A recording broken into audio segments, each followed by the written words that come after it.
Good evening, everyone. My name is Catherine Morrissey, and I'm the Managing Director of Life Calling, a foundation dedicated to preserving our humanity in the digital age, founded by artist and author John Mack, who you'll be hearing from soon. I just wanted to welcome everyone and particularly thank the Bellwethers team for having us in the Nature and Climate House this week. Not only are we here this evening, but we have a small pop-up in the lobby called Notes to Humanity, which you'll learn about later in the program.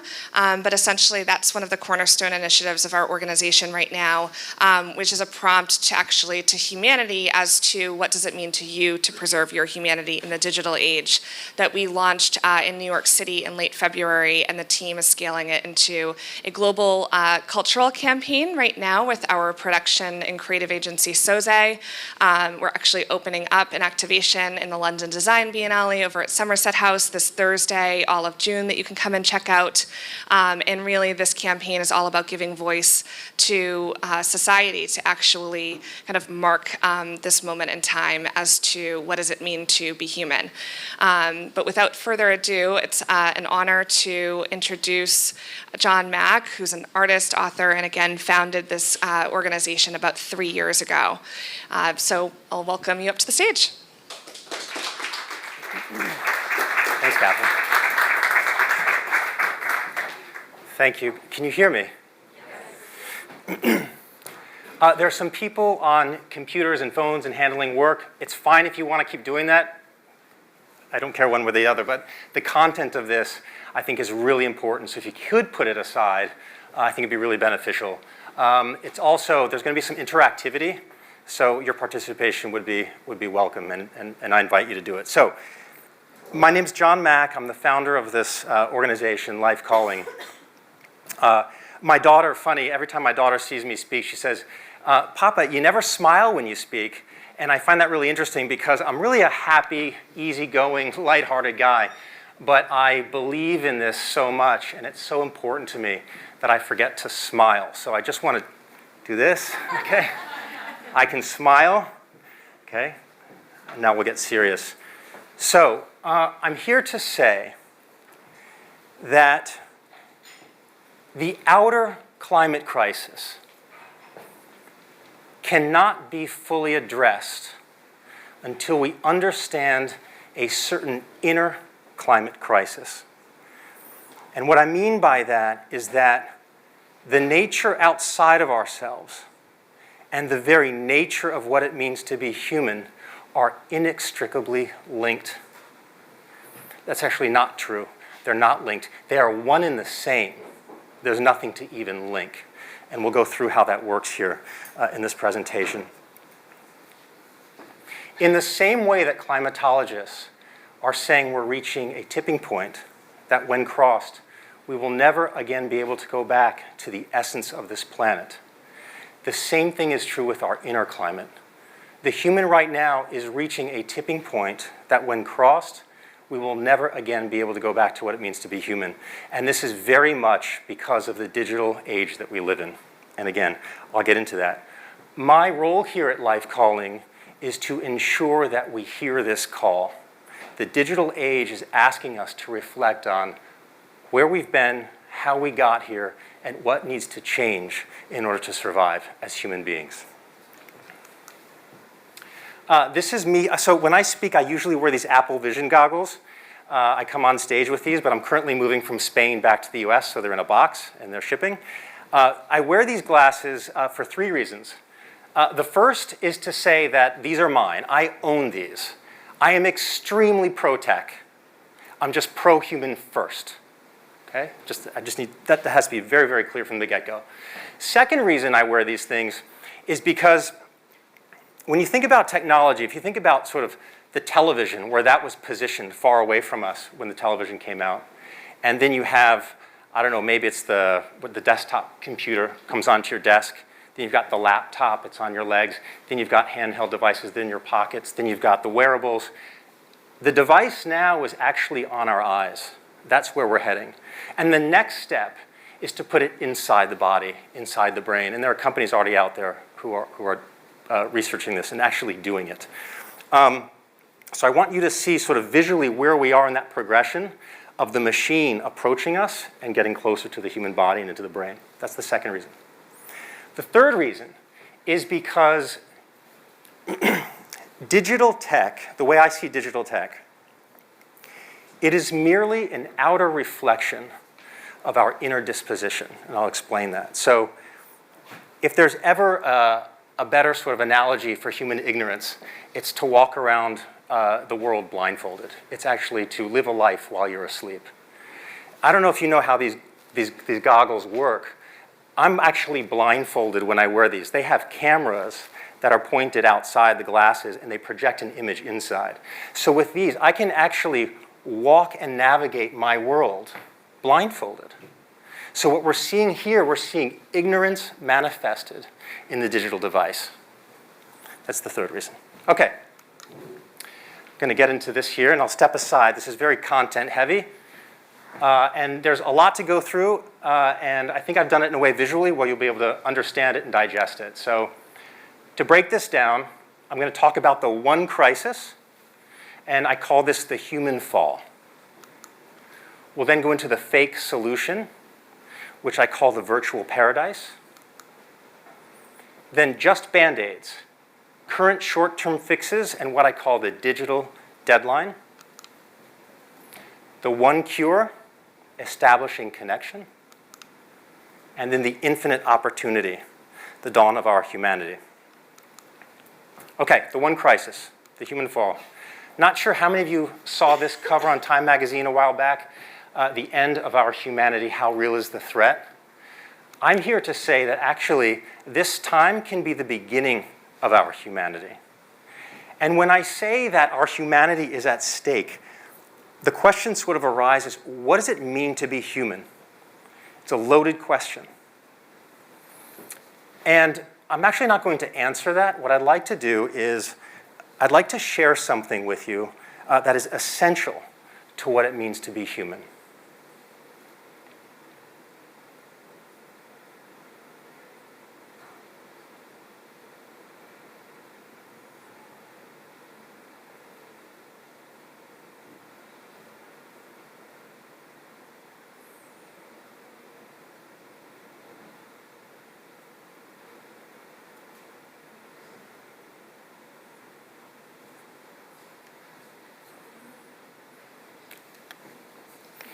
Did you see it? When I ask, did you see it, I'm not asking, did you sense it?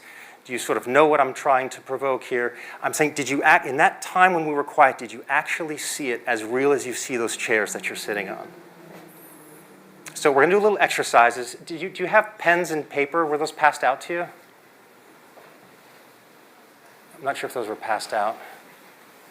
There's some coming along here. Thank you. If you already have a pen and paper on you, you can just use that.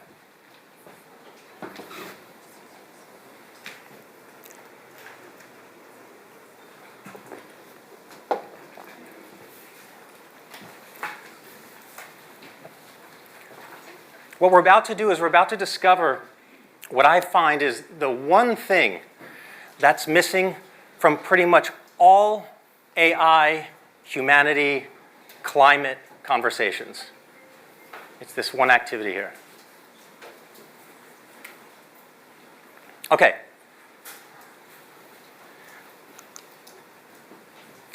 We are going to, I'm going to ask you, I'll give you 20 to 30 seconds. Draw a rectangle with only 3 lines in it.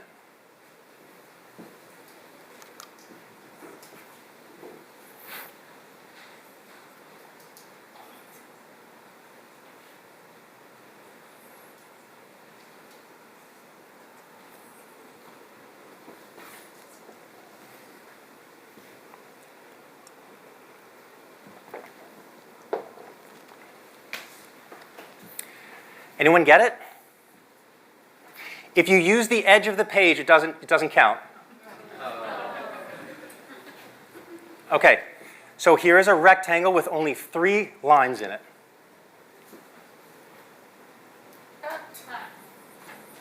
Good for you. You got it? Yeah, you got it. You got it. It's good. It's obvious, right? But if it's so obvious, why didn't we do it? The problem is that we have a program running on in the back of the mind of what a rectangle is supposed to be, what it's supposed to look like.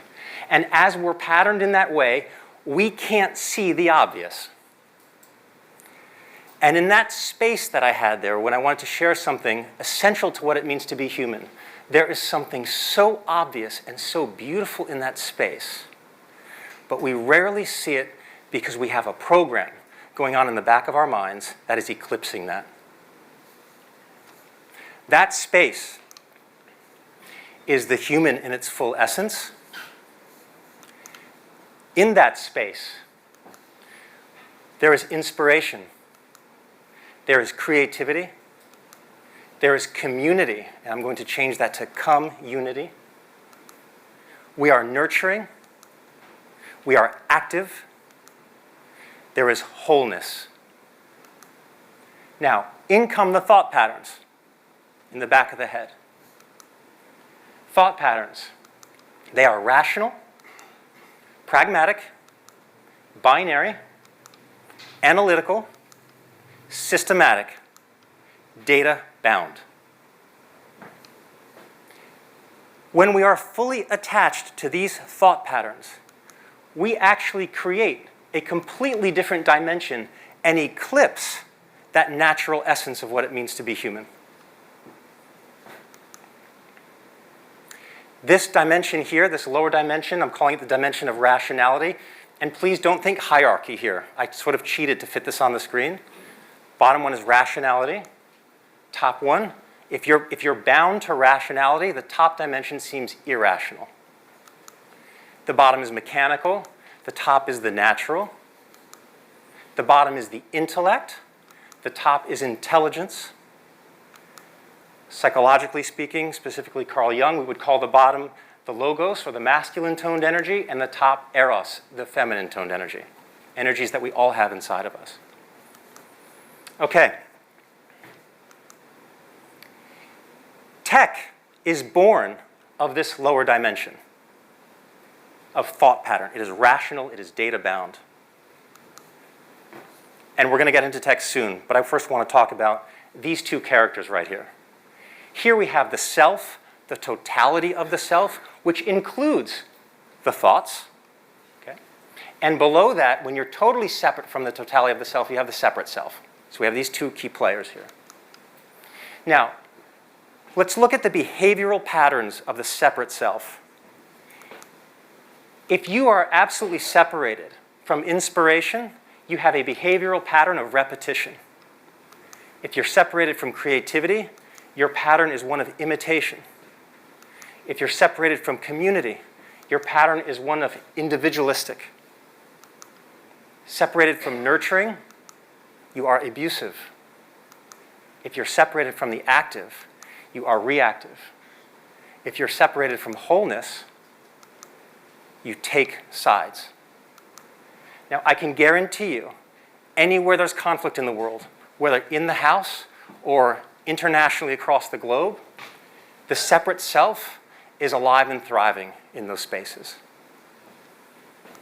Now, if you're separated from the natural and your behavioral pattern is individualistic, abusive, and reactive, you're going to create a climate crisis. If you're separated from intelligence and you add to that behavior taking sides, you're going to have a threat to democracy. Let's look at the emotional patterns of the separate self. If you're separated from inspiration, your emotional pattern is dullness. If you're separated from creativity, your pattern is boredom. Separated from community, your pattern is loneliness. If you're separated from nurturing, your pattern is abandonment. If you're separated from the active, your pattern is passivity. If you're separated from wholeness, your pattern is emptiness. So when we look at all of these emotional patterns, what we end up creating is a mental health crisis. So if you take all these crises and put them up here, Add to that digital tech. We are augmenting the threat to democracy. We are augmenting the mental health crisis. And this is what we call the digital crisis. And all of these together are existential threats. Now, they're not just existential threats. We call them self-imposed existential threats. But the thing is, the self does not impose threats. These are separate self-imposed existential threats. Okay. The fake solution. I will say, I will do some Q&A after this, so if you do have questions, just keep them in your head, and we can address those later. The fake solution, the virtual paradise. I'm going to get a schematic here, take these colors away. What we have right now between the human and the machine is a parasitic relationship. And I'm not saying that tech is parasitic. I'm saying the relationship that we have with it is parasitic. And this is how it works. In order to understand how the parasite functions, we have to understand the exploitive patterns of digital tech. If we are running a pattern of dullness, tech comes to the rescue with distraction. If we're running a pattern of boredom, tech comes to the rescue with novelty. Loneliness, virtual connection. If you're feeling abandonment, virtual validation. If you're feeling passive, the digital offers entertainment. If you feel emptiness, the digital offers virtual fulfillment. Now, here's where something interesting happens. The separation from the self to the separate self is purely a psychological undertaking. With this right now, we want to move toward the parasite. We become dependent on the parasite. And what you're seeing here is a dislodging from the separate self. This dislodging from the separate self is purely a digital undertaking, and it's something we've never seen before. And the risk is that this becomes so dislodged that we can never again come back to what it means to be human, to our full human essence. Let's look at the exploitive patterns again.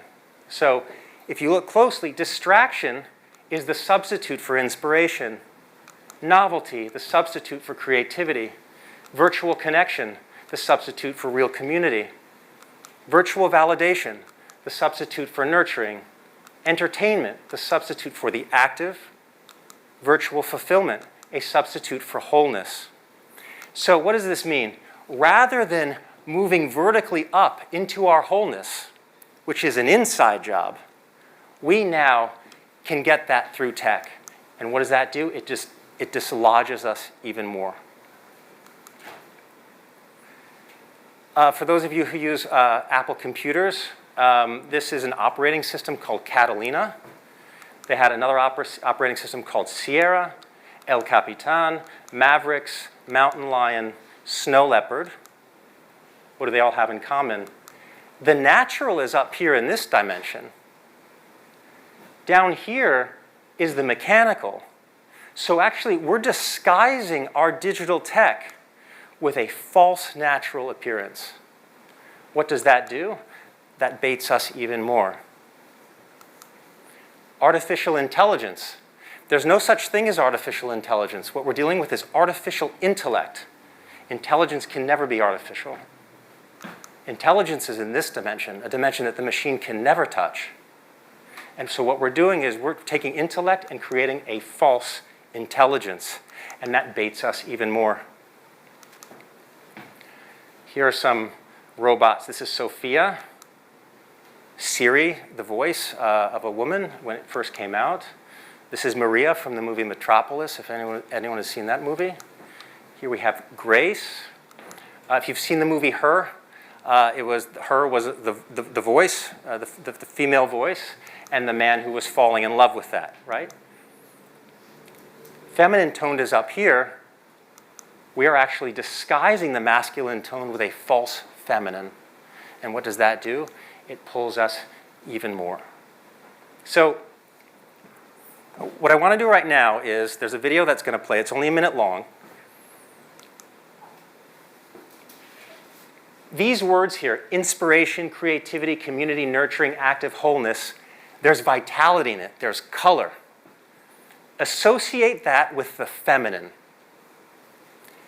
Down here we have dullness, boredom, loneliness, abandonment. This is gray. There's no color in it.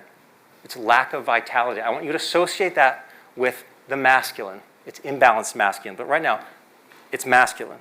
And now watch this video. This video is from Apple Computers. It came out in 1984 at the Super Bowl.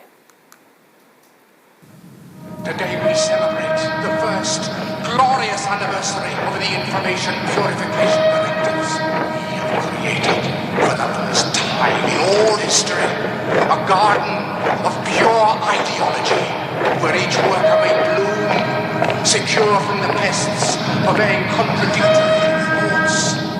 Our unification of thoughts is more powerful a weapon than any fleet or army on earth. We are one people, with one will, one resolve, one cause. Our enemies shall talk themselves to death, and we will bury them with their own confusion. We shall prevail. On January 24th, Apple Computer will introduce Macintosh. And you'll see why 1984 won't be like 1984. So just food for thought. I'm smiling. It's rare.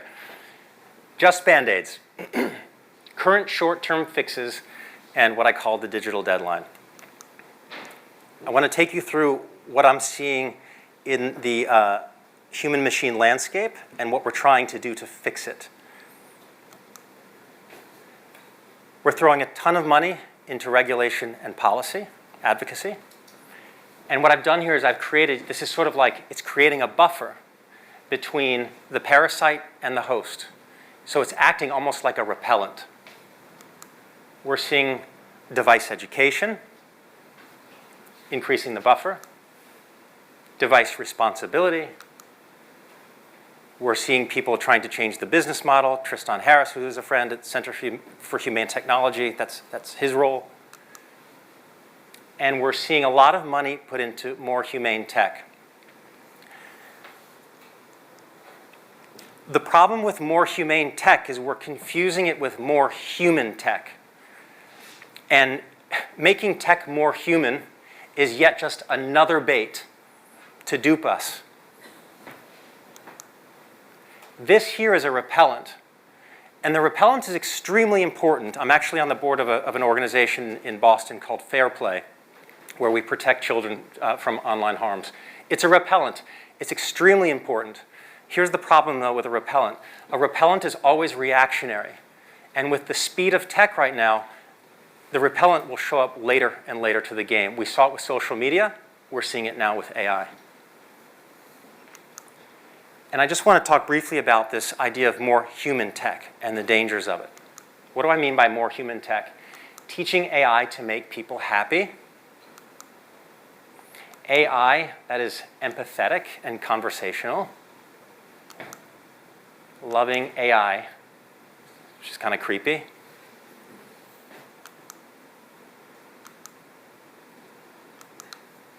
Compassion, empathy, love.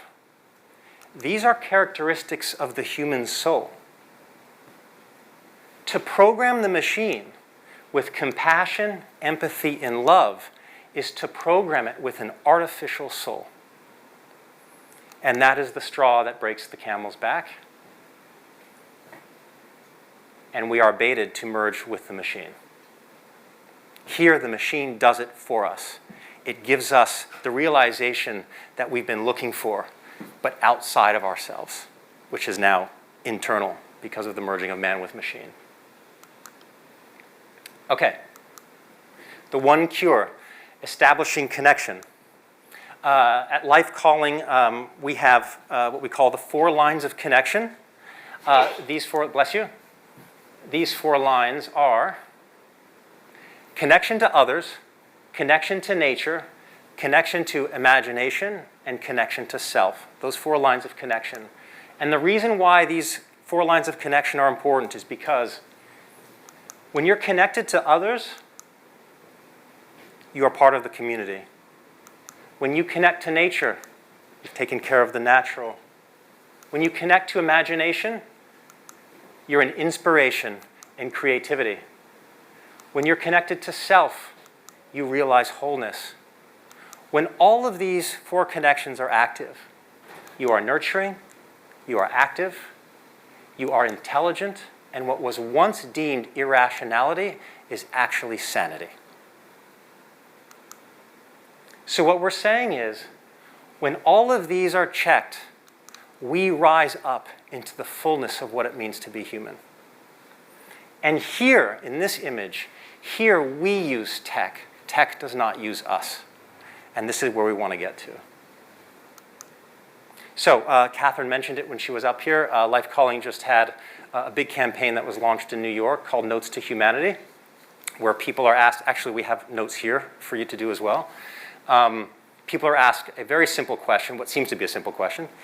What does it mean to preserve your humanity in the digital age? And this launched in New York. People sat at a desk. This was the card. And we had people come off the street in the meatpacking district, and we collected cards, some really wonderful responses from people. Jonathan Haidt joined us. Not sure if you know Jonathan Haidt. He wrote the book, The Anxious Generation. He came and joined us and spoke. And the interesting thing about these cards, I took the first 200 cards and I uploaded photos of these cards to ChatGPT. And I asked ChatGPT a few questions. And one thing that's interesting is that each card mentioned at least one of these 4 lines of connection. I also asked ChatGPT, interestingly enough, I said, what are people yearning for more right now? Masculine toned or feminine toned energy? And it said across the board, people are yearning for more feminine toned energy. That was really interesting. So here are just a few of the cards that spoke to nature. Just wanted to highlight some of those. These are great. What does it mean to preserve your humanity in the digital age? My heart opened when the first rays of sun welcomed me in the morning, when the flowers brought a smile in its self-giving, when the sound of waves lashing on the seashore calmed my nerves, when I saw a little sparrow on my windowsill, when I heard the laughter of children playing, when I realized that I recognize the importance of this opening, and that all humanity can fit in just my heart. Here's another. I came from my mother, who came from my mother, who came from my mother, who came from my mother. Notice the fading pen. I thought that was really nice. My son came from me, each one with dreams, pain, and joy, and love. Always love. We all come from love. To love, to breathe, to appreciate nature, animals, water, air, light. Every day is a gift. Joy is essential. Engage with living. Be alive. And we had an activation at TED this year in Vancouver. And this is, I guess, connection to imagination and creativity and nature. So I think this man was leaving TED on a float plane to go fishing after TED. So that's him, I guess, fishing there. Now, the infinite opportunity, the end of humanity. I don't like crisis talk. I'm really, I've got that crisis fatigue. I know that the only crisis is to not meet this opportunity. So before I see crisis, I see opportunity. Let's not make a crisis. Let's really step into this opportunity. And that really is what AI and digital tech is asking of us right now. The real gift of AI will not come from the digital platform. The gift is from the prompt that it's asking all of us to step into. This is the beginning of compassion, the beginning of empathy, the beginning of love. It is the beginning of humanity. What does it mean to preserve your humanity in the digital age? A lot. Thank you.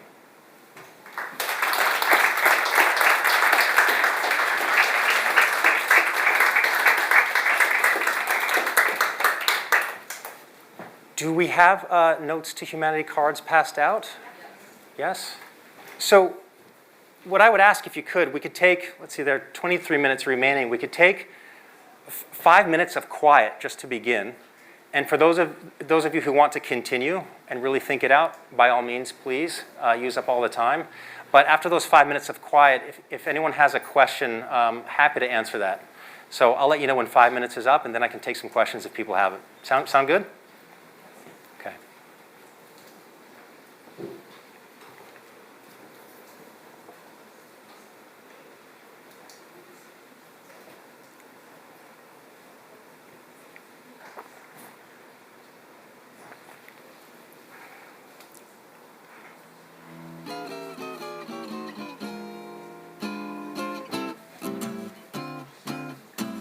Si les fleurs qui bordent les chemins se fanaient toutes demain, je garderai au cœur celle qui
Catherine, where should they return their cards? Just leave them here and we'll collect at the end, or? There's a desk over there? At registration? Okay. All right. No rush. No rush.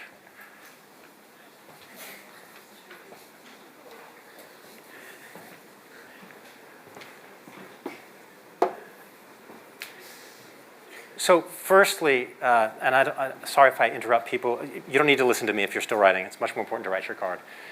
Anyone who has finished, who has any questions? We do have a mic. And if you don't have any questions, I've got a few other things I can speak to. Dan, is he here? We'll get the mic there. Thank you. How do you, so I've been to therapy a bit, and how do You've been to, say that again? I've just saying I've been to therapy a bit. And, I've heard of that. How do you merge this in with, because it's definitely got some therapy-like aspects to it. How do you think about this and individual therapy and what you're talking about, general connection and so on? So here's a question. If we weren't attached to the pattern, would we need therapy? Just an open question. So you're right, all of this is, it's all about, well, therapy is one way to go about it, but it is all about getting off that program so that we can show up to the world with intelligence, with spontaneity, with love and empathy.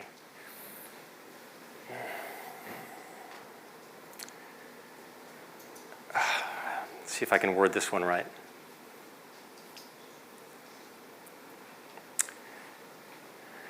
It's funny, actually today I was reading a poem.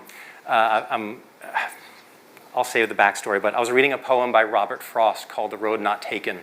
Not sure if you're familiar with that. He speaks about two roads and how he chose one road. He went on one road rather than the other. There's a hidden sort of message in there. There's actually a third road that he doesn't speak about. I was sort of reading an analysis on it. And it's the road that you can't see.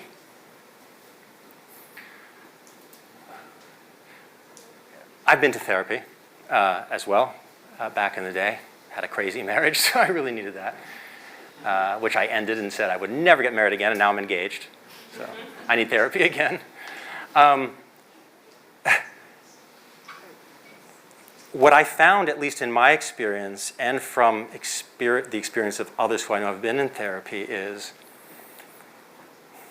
you get moved out of the depression, the loneliness, the pain, the whatever, and it's successful when then you're happy and joyful. But it's two opposing sides of the same coin. They're both based on patterns.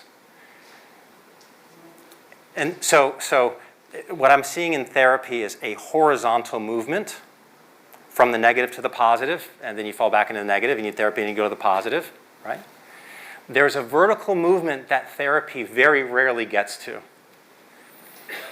And so, again, where this fits into therapy is, or at least the therapy that really heals and solves the inner climate crisis, it's the therapy that guides you to move upward, not horizontally.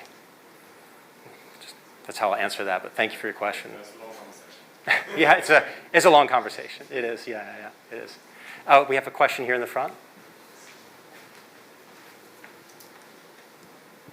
You touched on this a little, but I think if I understand you rightly, the focus of a lot of the work you're doing is to create that repelling force between this kind of proxy for connection, creativity, and this version of ourselves which feels a bit lost. And I know we have this artistic expression, but I wonder if you could talk a bit more about what can we do to create more attraction between the bigger self, the kind of more feminine, conscious self, and the possibility there, and who we are in the world, and how do we get more back into that space rather than being super attracted to TikTok? Sure. Yeah. That's a bigger question than that question, because that is therapy.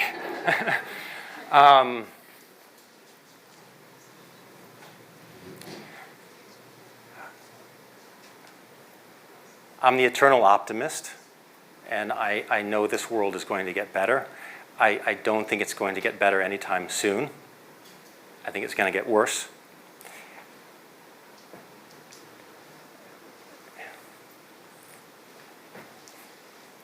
It's the worseness where people will just be fed up at some point, as a collective. But I think the more important question is, how do you get fed up as an individual to make that change for yourself? Oof, I wish I could answer that question. I think I fall back on these 4 lines of connection: connection to self, to others, to nature, and to imagination. When you cultivate that,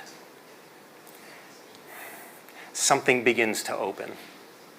I have an 18-year-old daughter. I experienced it with her when she was a child, just through moments of connection with her where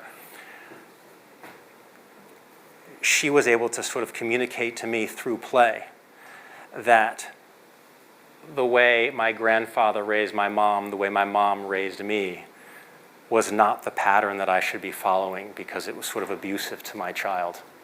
So through my child, it opened up a space in me off a pattern. So that connection to play, that's one of the connections, right? Imagination, creativity, play. I would stick to those 4 lines of connection in your life and just make it simple. Maybe it's one day out of the week you're going to say, okay, today I'm going to connect to nature. Or today I'm going to connect to creativity. Creativity could be as simple as, rather than walking to work the same way you always do, go a different way one day. Because the algorithm knows your patterns before you do. And so all these lines of connection are ways of breaking the pattern, the algorithm of the mind. I can't go much deeper into that, but I would just say that I'd just stick with these 4 lines of connection as sort of like a base. Yeah. And if, I haven't even figured it out. Like, I'm still in that process, right? But I have seen openings in my life that have really been beneficial, and they come through those 4 lines. Questions? Anyone else? Yes, in the front here? We've got 2 here. Sure, and then the natural will come here. Go ahead. Well, thank you. If you guys can hear me. Thank you so much for all of this.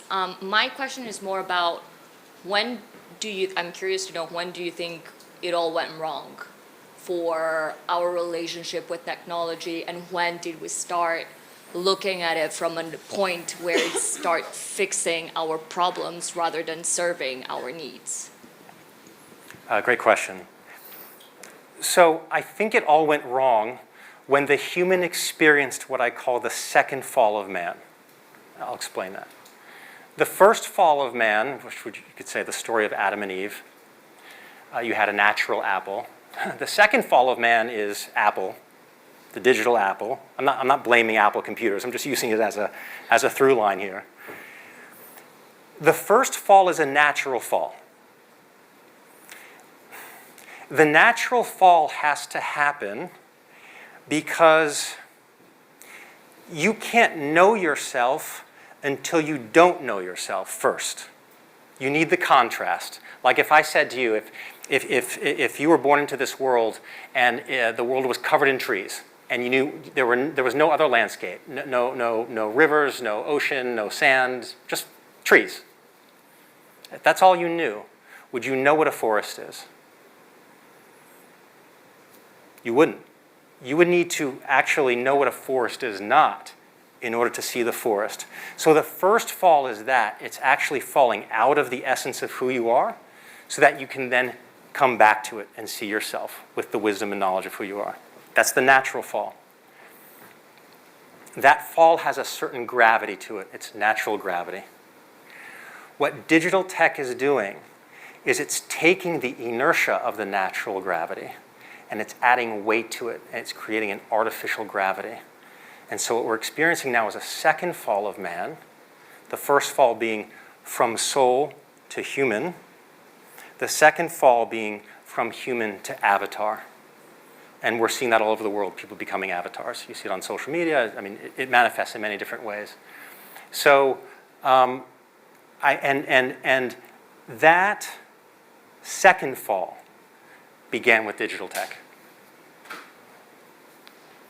The first fall is about depending on things outside of yourself to make you full. That's the first fall, and that's natural.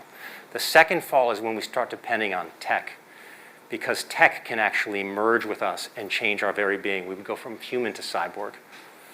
It's abstract, but I hope I answered partly. Was it your question? I'm sorry, I'm looking at you. Is your question? Yes. Was that all right? Yeah. Sorta?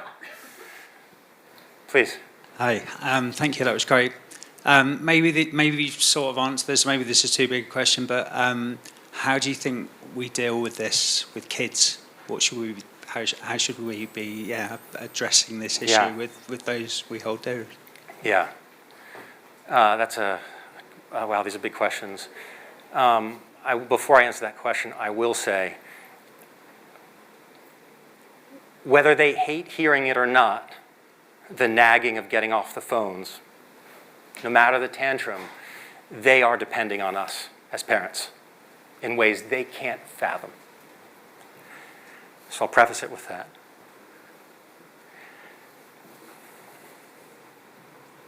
I'll give you just some examples of what I've done, and I don't know if it would work for you, but for example, my daughter, she's 18, she's in the thick of it, lives in Spain. Her lifeline is social media. Every year for the past 6 to 7 years, I ask her before the school year starts, how many hours do you think you're going to need your phone for the week or on the weekend? And what sort of apps do you think you'll spend those hours on? And she sits down and goes through it, and we talk about it. And then she writes for herself what she thinks she needs. I print that out, I frame it, and it's actually at the front door when you walk into our place. The reason I do that is because I'm not the villain anymore.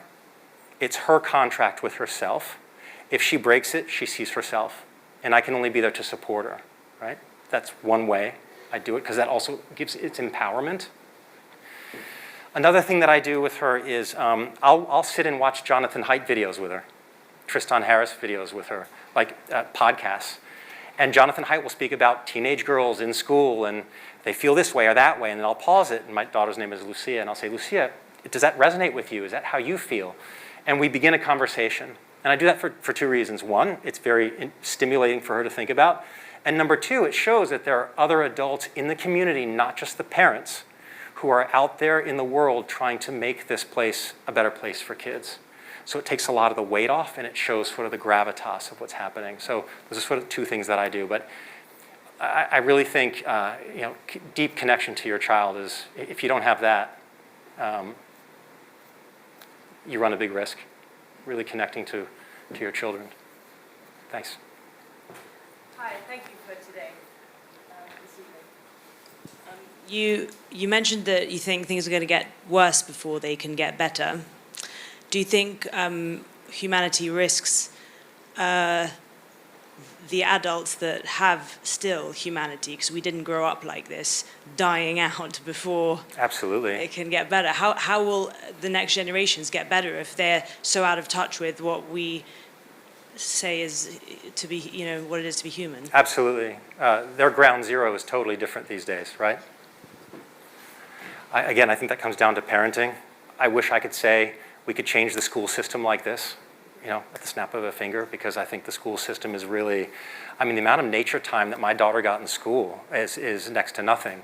The amount of time that she received just exercise and getting to know her own body is next to nothing. It was all the academic. She was at a very sort of academic, competitive school. A lot needs to change. It's definitely a concern of mine. We have to bring our kids out into nature more and just keep connected to them. I don't have another answer for that. I wish I did. But my daughter's a digital native, and she got to points where she would take Instagram off her phone or TikTok off her phone for brief moments in time. So she feels it's visceral. She feels it. It's a big risk. I don't know.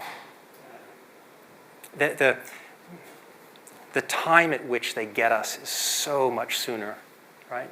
The violence in boys, the sexualization of young women. It's just so quick. The powers that be get you at such an early age. Don't have a better answer. Yeah. Please, in the back. I know a lot of people in the activism community, and there seems to be a real move towards building communities locally, but the pace of that seems pretty slow. I was just wondering if you had any thoughts on how to accelerate that, or if you know of any movements where that actually seems to be having a positive effect.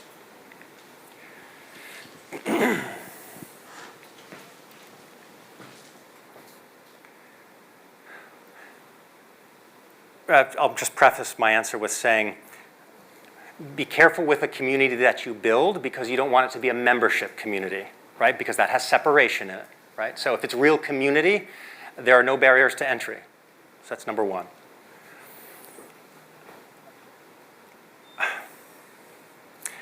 Life Calling, for example, what we're trying to do with Notes to Humanity, we're creating a sort of I think it's, Catherine, correct me if I'm wrong, is it fall of this year or next year, the Human Connection Summit? Okay, yeah, so the following year in London, Life Calling is ramping up to do a Human Connection Summit here in London. And I think that comes from, that really comes from seeing the source problem. So, for example, when and Tristan Harris is a great friend, and I love the work that he does. It's not community-driven. It's this repellent against the machine. The crux of the issue is something here, and I think when people see that, they see the importance of community. So, I'm not sure how you. I think there are many ways to build communities, but it's not going to happen until we see the crux of the problem. And I would imagine that if people are really intentionally trying to build communities, like you say, it's coming from a knowing that this is the only way out of where we are right now, the separation, the division. Catherine, yeah.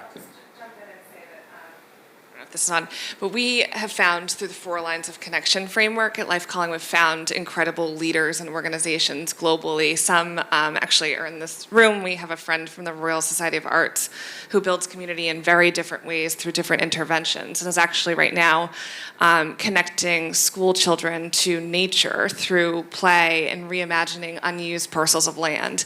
And so I think that when we look at community, again to John's point, there are membership models, there are movements, there are incredible movements like the Anxious Generation, Mothers Against Media Addiction. Those are more domestic examples, but there's also community through those 4 lines of connection.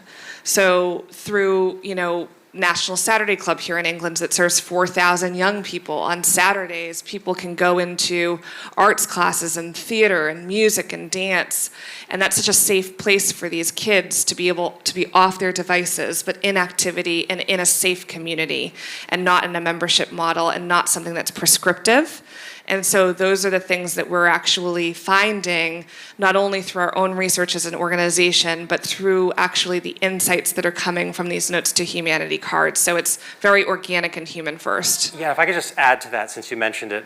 So one of the things that Life Calling is trying to do is, when you look at Al Gore back in the day, when Al Gore, before Al Gore hit the stage with The Inconvenient Truth, there were already hundreds upon hundreds of organizations globally that were working to clean up the environment, right? And they were all out there taking care, being custodians of the environment, really. The problem is, back in those days, before Al Gore, they didn't have the funding to scale. And it's not because they were doing anything wrong, it's just global awareness wasn't yet at a point to say these organizations are absolutely critical. The same is true with our inner climate.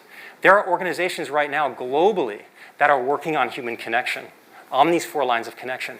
They don't have the money to scale, and it's not because they're doing anything wrong, it's because global awareness is not there yet to say it is human social connection that is going to bring us out of this. So one of the things we're trying to do is raise awareness on that, to move funding into those organizations. I'm out of time. Thank you so much for your questions. Thanks for coming to here. I hope that made sense. I hope my strange answers made sense. I appreciate you being here. Thanks.